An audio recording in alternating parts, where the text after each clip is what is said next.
রিজিকের মালিক কে? আপনাকে আল্লাহ পাক যতটুকু রিজিক দিয়েছেন তাকদিরে লেখা আছে না? তাকদিরে লেখা আছে না? তাকদিরে লেখা আছে যেটা, সেটা কি আপনি না খেয়ে মরবেন নাকি?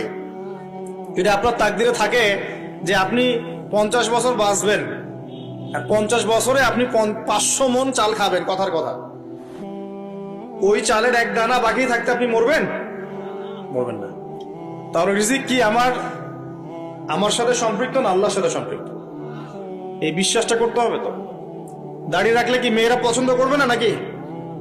বলেছে যে বিয়ে করবো না দাড়ি রাখলে, এমন কথা বলেছে? যদি কোনো মেয়ে এরকম কথা বলে, ওই মেয়েকে বিয়েই করার দরকার নেই আপনার। যদি কোনো মেয়ে আপনাকে বলে যে দাড়ি রাখলে ভালো লাগে না, শেভ করতে হবে, না হলে বিয়ে হবে না, বিয়ে করব না, ওই মেয়েকে বিয়ে না করাই উচিত আপনার। ওর তো মানে আপনাকে বিয়ে করার যোগ্যতাই হয়নি, ওর তো যোগ্যতাই হয়নি আপনাকে বিয়ে করার। সে তো দাড়ি নিয়ে প্রশ্ন তুলছে। যে মেয়ে বলবে যে নবীর সুন্নত আছে এজন্য আপনাকে পছন্দ করি, তখন বুঝবেন যে হ্যাঁ, এই মেয়ের মধ্যে ভালো কিছু আছে। যেই মেয়ে দেখবে যে আপনি নামাজি কিনা, যেই মেয়ে দেখবে আপনি নামাজি কিনা, দাঁড়িয়ে আছে কিনা, ইমানদার কিনা, দিনের জন্য কিছু করেন কিনা, হালাল খান কিনা, ওই মেয়ে ইনশাল্লাহ আপনার ঘরে শান্তি দিবে। আর যেই মেয়ে আপনাকে দেখবে আপনার কত বড় সম্পত্তি, কতটা বড় জমি, কত বড় চাকরি, সুদ খান কিনা ওর কোনো আসা যায় না, টাকা হইলেই হইল, এগুলোকে ঘরে ঢুকালে অশান্তি আর অশান্তি। কি চাচ্ছেন, শান্তি না অশান্তি? নবী সাল্লাল্লাহু আলাইহি ওয়াসাল্লাম বলেছেন, দিনদারিতা দেখে মেয়েদেরকে বিয়ে করো। কি দেখে? একই বিষয় ছেলেদের জন্য মেয়েদের জন্য সেম। ছেলে দেখতে হবে দিনদার কিনা, মেয়ে দেখতে হবে দিনদার কিনা, পর্দা করে কিনা, দিনদারিতা আছে কিনা। দুনিয়ার এই ছোটখাটো বিষয় যদি দেখেন, তুচ্ছ বিষয়গুলো, একদিন না একদিন আপনি পস্তাবেন কিন্তু। আর যদি আপনি দিনদারিতা দেখেন, ইনশাল্লাহ আপনি কোনোদিন পস্তাবেন না ইনশাল্লাহ। আল্লাহ পাক তৌফিক দান করেন। আমি এটা একটা বড় সিদ্ধান্ত জীবনের। এই সিদ্ধান্তে যদি ভুল করে ফেলেন সারা জীবন পস্তাতে হবে। অতএব এখানে বেশি আবেগে ফ্যান্টাসিতে ভুগবেন না। ঠান্ডা মাথায় দিনদারিতাকে অগ্রগণ্য করে আপনি ছেলে দেখবেন বা মেয়ে দেখবেন ইনশাল্লাহ। আর গার্ডিয়ান যারা পরিবারের পিতামাতা আছেন তাদেরকেও বলবো, দুনিয়ার এই বিষয়গুলোকে বেশি প্রাধান্য দিতে যাবেন না। কত বড় চাকরি করে, কত বড় জমির মালিক, কত বেশি টাকা, এগুলো পরের বিষয়। আগের বিষয় হচ্ছে আপনার ওই জামাই দিনদার কিনা, আগের বিষয় হচ্ছে তার মধ্যে ইসলাম আছে কিনা, শুরুর বিষয় হচ্ছে আপনার ওই মেয়ের মধ্যে দিনদারিতা আছে কিনা। এটা নসিহত করে গেলাম। যদি আপনি বুদ্ধিমান হন তাহলে আমার নসিহত গ্রহণ করবেন, না হলে কিন্তু সারা জীবন পস্তাতে হবে। যারা বেদিন জামাই বিয়ে করেছে আর বেদিন মেয়ে বিয়ে করেছে, তারা বুঝবে যে আমার কথার মর্ম কতটুকু। তারা এখন ইচ্ছা করেও লাইনে আনতে পারছে না। পারছেন? ওই যে বলছে বিয়ের পরে ঠিক হয়ে যাবে, এত সহজ? এটা কি সুইচ টিপ দিলে ঠিক হয়ে যাবে? মানুষের মনটা খুব জটিল একটা বিষয়। এত সহজেই মানুষের মন চেঞ্জ হয় না। হয় ইল্লা মাশাআল্লাহ, আল্লাহ চাইলে হয়। কিন্তু যদি মনে করেন যে পর্দা করে না, বিয়ে করি তারপর পর্দা করবে, করাই নিব, বানাই নিব, নিজের মতো গড়ে নিব, এত সহজ নয়। পরে দেখবেন সেই মেয়ে আপনার দাড়ি শেভ করা ফেলছে, করতে পারে না, আপনাকে পেরেশানিতে ফেলবে। সবার এত টাকা, তোমার টাকা নাই। এই যুগে একটু সুদ খেলে কি হয়, সমিতিতে নাম লেখালে কি হয়, সুদের লোন নিলে কি হয়, সবার একতলা বাড়ি, আমার কেন, সবার 4-5 তলা বাড়ি, আমার কেন একতলা থাকবে, নাও লোন নাও, বাড়ি করি। আপনার স্ত্রী আপনাকে এদিকে ইনফ্লুয়েন্স করবে, করবে না? করবে। এইভাবে তো বহু পরিবারের কর্তা দিন দিন হাডুষ্ট করে মারা যাচ্ছে। টেনশন, পারিবারিক অশান্তি। অতএব দিনদারিতাকে প্রাধান্য দেন ইনশাআল্লাহ। দিনদারিতার সৌন্দর্য কখনো শেষ হয়ে যাবে ইনশাআল্লাহ। আল্লাহ পাক তৌফিক এনায়েত করুন। আমি প্রিয় ভাইরা, আলোচনা একটা বড় অংশে এবার আসছি, এদিকে খেয়াল করেন, একটু মনোযোগ দিতে হবে। এখন থেকে আমরা একটু গুরুত্বপূর্ণ জায়গায় যাব। নবী সাল্লাল্লাহু আলাইহি ওয়াসাল্লামের সুন্নতের উপর আমল না করলে আমরা কি জান্নাত পাবো কিনা? আর নবীর সুন্নত কি শুধুমাত্র ইবাদত বন্দেগীর ক্ষেত্রে করলেই হবে, না জীবনের সব ক্ষেত্রে করতে হবে? আমার সাথে কথা বলেন। নবীর সুন্নত কি শুধু ইবাদত বন্দেগীতেই করব, নাকি জীবনের সব ক্ষেত্রে করব? আল্লাহর নবী সাল্লাল্লাহু আলাইহি ওয়াসাল্লাম মাত্র 23 বছরে আইয়ামে জাহিলিয়াতকে সরিয়ে দিয়েছেন কি দেন নাই? আইয়ামে জাহিলিয়াতের শিরক, ওখানকার আপনার সুদ, ওখানকার আপনার জেনা, ওখানকার মাদক, ওখানকার গোত্রীয় হানাহানি 23 বছরের মধ্যে পরিবর্তন হয়েছে কিনা? যখন মক্কা বিজয় হয়েছে তখন কি ওই মক্কার মধ্যে কোনো শিরক ছিল, কোনো মূর্তি পূজা ছিল, কোনো সুদ ছিল, কোনো মেয়ের সাথে খারাপ আচরণ করা হয়েছে, কোনো ধর্ষণ হয়েছে, কোনো ব্যভিচার, গোত্রীয় হানাহানি, না সবাই ভাই ভাই হয়ে গেছে?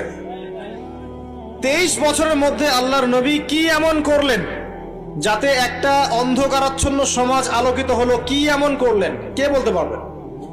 23 বছরের মধ্যে আল্লাহর নবী কি এমন করলেন? তিনি কি কোনো জাদু করেছেন? তিনি কি মানুষকে বশ করেছেন? তিনি কি আল্লাহর ফেরেশতাদেরকে দিয়ে জোর করে মানুষকে দিনের দিকে নিয়ে আসছেন? তিনি কি মানুষের গলায় ছুরি ধরে ইসলাম কবুল করিয়েছেন?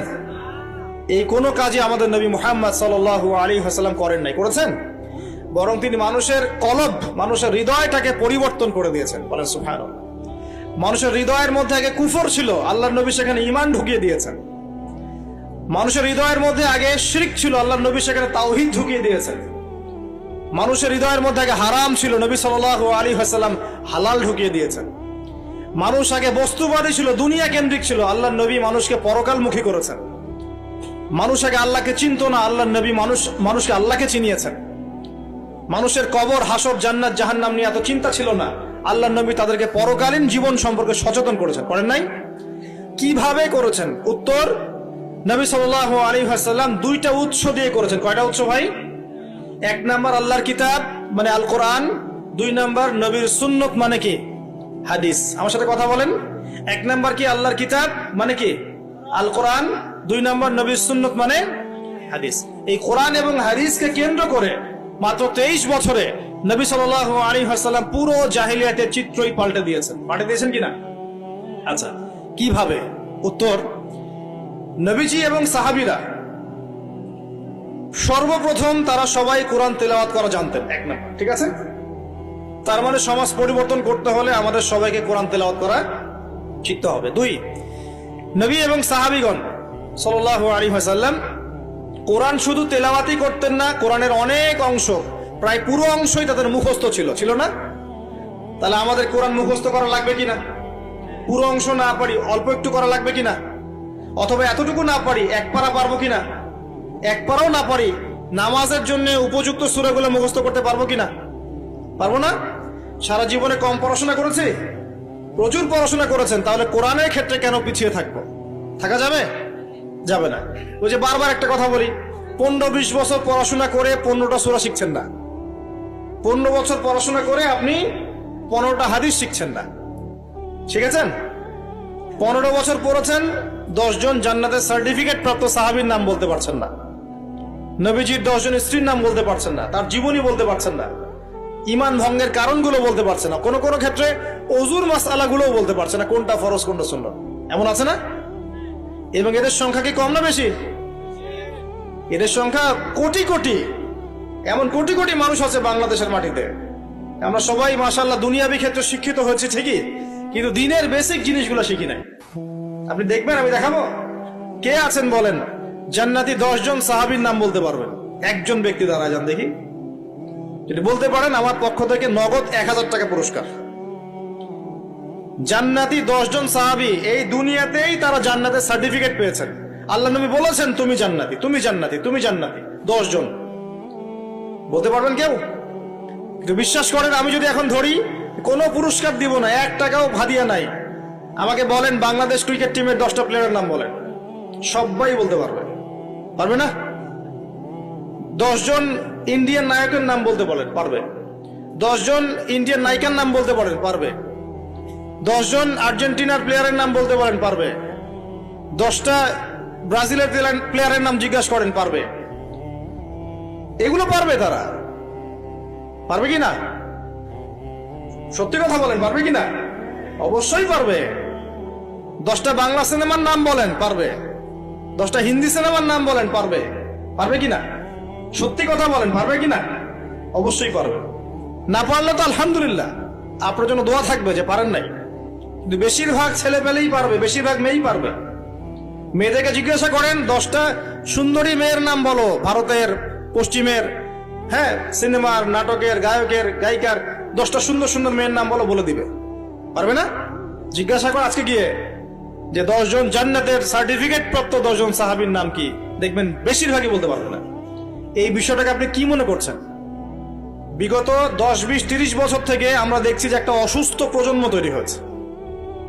অসুস্থ প্রজন্ম। কিরকম অসুস্থ? দিনের জ্ঞান অর্জনের কোনো ফিকির করে না, সারাদিন দুনিয়ার জ্ঞান অর্জন নিয়ে পড়ে আছে। এর উদ্দেশ্য একটা সার্টিফিকেট অর্জন করে চাকরি পাওয়া। উদ্দেশ্য এটাও না যে এই জ্ঞান দিয়ে সে দেশ ও জাতির খেদমত করবে, এটা উদ্দেশ্য না।